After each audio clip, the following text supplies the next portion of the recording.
After the Denver Broncos used the 16th choice in the 2020 NFL Draft on Alabama wide receiver Jeudy, he caught 52 passes for 856 yards and 3 touchdowns, placing him among the 5 rookies with 800 receiving yards last season. Jeudy had the best yards per catch average of the 5 at 16.5. His receptions and receiving yards ranked second for a rookie in Broncos history, and Jeudy also had the longest touchdown reception in the NFL in 2020 with a 92-yarder. Jeudy equals longest NFL reception by an Alabama alumnus, but when the Broncos website caught up with Jeudy for an interview after practice on Tuesday, most of his teammates already had gone to the locker room. Jeudy said the extra work at Denver's OTAs was necessary because he didn't play to my standard in 2020. I feel like I got a lot to prove this year, Jeudy said, and I feel like if you put in the work, all that work going to show when it's time to show, so I'm out here grinding. Ellipsis. This year, no excuses. I'm just going to work on what I need to work on. For Jeudy, that starts with catching the football.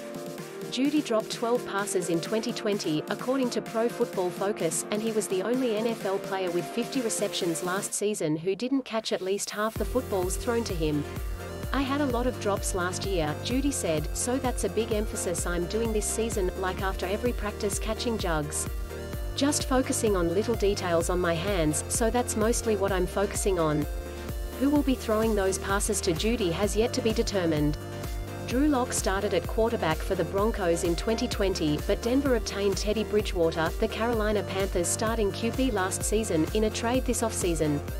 Drew and Teddy, they're both out here competing, Jeudy said.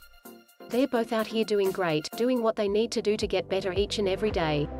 You can see the level of competition going up high.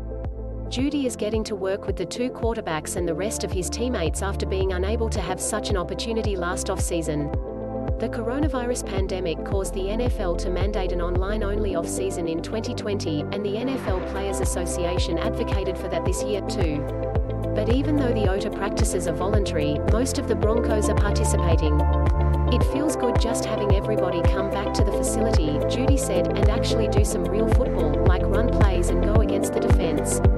That's something we all look forward to come out here and compete, so it feels great to be out here doing what we love to do. Ellipsis. It's very important. You want to get all the reps you can just so you can know the plays mentally, and coming out there getting in repetition with the quarterback, so it means a lot coming out here. Denver's OTAs allowed Jeudy to practice against former Alabama teammate Patrick Surtain too.